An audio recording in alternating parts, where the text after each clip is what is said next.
So if I want to change it from my speakers to my headset, I have to change it on my computer. I can't change it in the Substack window. Does that make sense? It makes sense. Yeah, actually, it doesn't make sense. They should fix it, but that's what. Anyway, yeah. I'm gonna try something here. Let's see if I can make this work. Oh God! All right. I know, right? Can I? Ooh, look, there's a chat window. What happens if I click that? I don't know. Yeah. Philip's here. Hey, Philip. Philip, you ever been to Tokyo?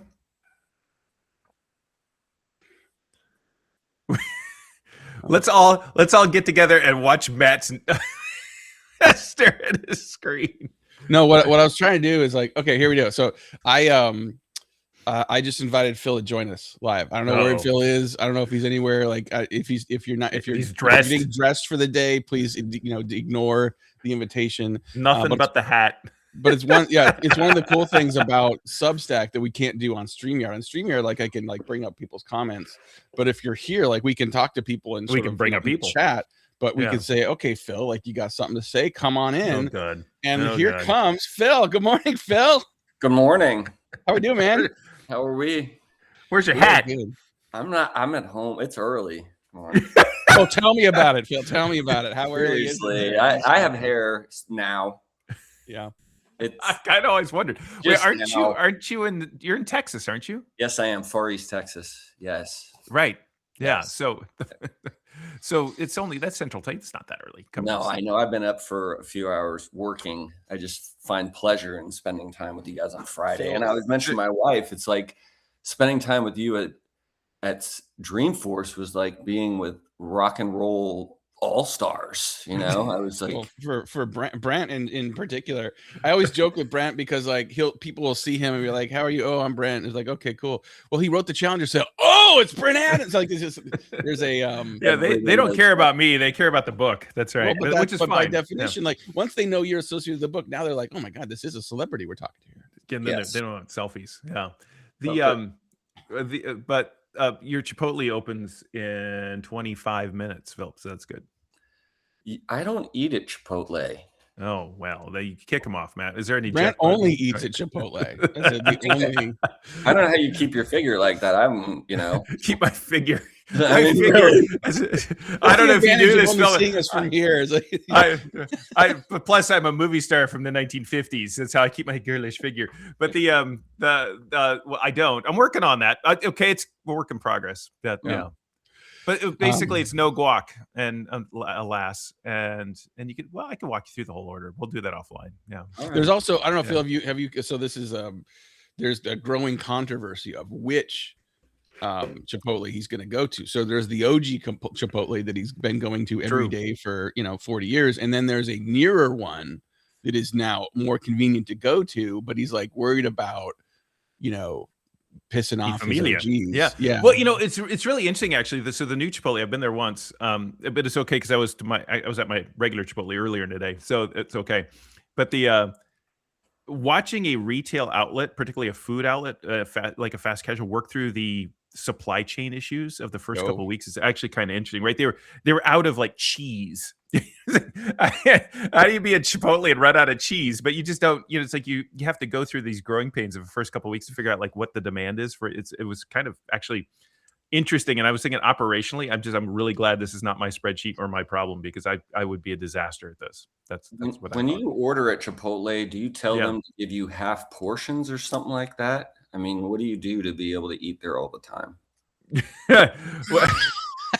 Because it's I walk in and then it's an industrial sized vat of guac, and then you got and they walk out. Oh, Phil, come on, man. So everything. Well, so you ever go to Taco Bell? I haven't been to Taco Bell in a long time, since about 1976, maybe. You're making fun of his Chipotle habit, and you're advocating. I'm like Phil. I'm like on Taco Bell that I can go on, but not on this camera. So I am pre-Gordita. That's how long it's been. Well, yeah, there's no one else. Unless you've had Jim Boy's Tacos in Northern California, you have not had good fast food. So Substack says there's 4 people watching, but I think we might be 3 of them. So whoever the 4th is, show yourself. You can come on as well. Yeah. So Phil, if you by the way, do you go Philip or Phil, or do you prefer? Do you have? I just prefer to be called not late to dinner. There you go. Well, all right. So, Bowl, so no tortilla, alas. So you go light on the rice, black beans, double chicken, fajita, a couple different salsas, tomato and medium, and then cheese and lettuce. 670 calories. What does that cost? Like $362. I figured as much. A week, right? Direct deposit. Where? A day. You just walk in and they the whole people, everyone behind the counter just looks at me and goes cha and ching. They do it really loud. It's kind of sad. You actually have to do a line item on your budget when you go to Austin, then entirely different for that, right? Well, I don't go to Chipotle. You don't have to go to Chipotle in Austin because you get the real thing. Oh, right. Yeah. So you're admitting it's not the real thing then? Well, if you're north of the Red River, it's as close as you can get to the real thing north of the Red River, right? You don't have taco trucks. You don't have even up here in Seattle, we've got. I mean, you never go to any of those places because it's a little better now. But in the 90s, it was Chico's. I mean, not the 90s anymore. I'm getting Tex-Mex. I'm going to Chico's. No. I love it. All right, I'm just finally catching up on this. So, can you unpack this picture here, Phil? Like this. Is this a tiger attacking kids? Yes. I mean, if they were throwing batteries, then I think I don't know. So look it up on Los Internet. It's Tatiana the tiger, and I'll put it's terrible. It's from 2007. It happened on Christmas Day. What are we talking about? Are we talking about someone getting killed at a zoo? We're talking about the zoo. It's a zoo story. I love to go to the zoo. So I took my daughter and my wife to the San Francisco Zoo. I was working for Cormetrics at the time, just started. About a month in, and we're like, let's go to San Francisco Zoo. So we go to, it's nice and cold. We're there. I have my daughter on my shoulder, and we go see the tigers. And I've been going to the San Francisco Zoo forever. They have this whole feeding cage. I don't know if you've been, but they feed large steaks to the cats, and they pace back and forth. And it's a huge zoo. And we're there, and I have my daughter on my shoulders, and it's right across the moat from the tiger. And he'll send you the pic or post the pic. And we're just looking at this, and I have a relative fear of cats. At the end of the day, I love my cats, but where I live in East Texas, there are 4-foot nosed, not to tail, but to rear end black cats that are in about 100-mile radius here. So everything's bigger in Texas. Yes, they set them loose at some point, but they're panthers basically they're apex predators, just about, right? So you got to be careful about them. So anyway, back to the story. This is 2007. I'll never forget this. So she's on my shoulders, and the moat's not that far, and I've been going there my whole life. And we leave, and I just keep thinking about, what if the tiger got loose? You think about the claws you'd hear in the background as it came towards you, right? Things like that, right? So a week later, some kids were in there late, and they started throwing batteries and provoked this tiger, and the tiger leapt the moat.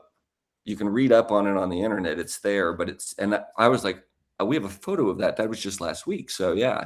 It's one of the. Wait, that just happened last week? No, that happened in 2007. 2007. That's a week. Keep up, Matt. Come on. One calendar week before the attack, that photo. And I'm like, he was there with his young daughter a week before a tiger jumped in. Tiger, did the battery throwers die? Did someone die in this? I think somebody got injured for sure. Yeah. Well, yes, yeah. So hopefully. Not that. Hold on. Yeah. Hold on. We're gonna put this up on screen here. We're gonna. Oh God, Matt, he's so into. Yeah. All right. There's the tiger. Aww, that's a beautiful pic. Yeah, but that is a tiger stalking. That's just waiting for opportunity right there. She's going back and forth there, like legit, and it's on it. Yeah, man. I don't know. Now is that you and your daughter there in the foreground or yeah, that's us 1 week before, and now it's like presidential plexiglass in between you and the tiger. You know that tiger's probably thinking, is like, why is that man carrying breakfast on his shoulders? Right? That's of course. There's plenty of videos of like people trying to go visit tigers also at zoos. It's just insane. So yeah, it kind of is. Yeah. So you go. There you go. That's my zoo story. So again, another plug for the San Diego Zoo. Like the tigers, like the animals are like close, but they've made it so that they can't get to you. And then they have like a leopard exhibit. Is it leopard or jaguars? Where they're pacing right in front of you, but they also have these like sky bridges, and so they can go from habitat to habitat. And sometimes they just sit in the middle of the sky bridge and just sun themselves. So you have to walk under the jaguar, and it's not that high, right? And so it's just you're right there. You're safe, I think. But Well, you're right Matt there. Damon put that movie out about We Owned a Zoo years ago, and it failed miserably because like a week or so before the release, a dude that owned a zoo, a bunch of animals got out in central part of America, and they went on a rampage. So I think that's why the movie failed. Is that Carol Baskin's fault? Is it Carol?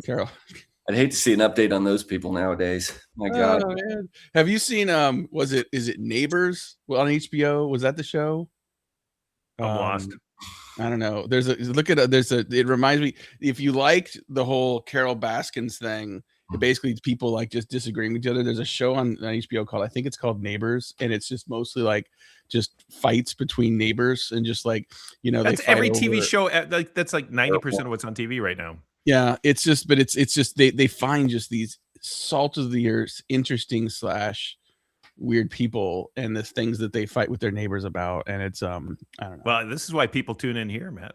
It's the same thing. Fighting with neighbors. That's right. All right. Well, we've run out of time. I gotta go get ready for the next thing. But Philip, thank you for joining us for another 15 minutes of I don't know what this was.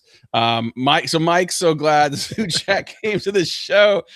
We could make this like a regular. It's a weekly check on the zoo. Like, let's just talk zoo. Yeah. I think the lesson is don't taunt the animals in the zoo. No, don't throw batteries at anything or anybody. Just don't throw batteries. A great water cooler conversation is who would win, a bear or a tiger. And you can look that up. Is there an actual answer to that? There's plenty of old videos of Russian zoos that they made. Oh, jeez, that's dark. Oh. Yeah, I always thought the show was about attribution, but I guess I was wrong. But it's about Arizona now. All right, kids. All right, gents. Good to see you, Brent. Have a great day.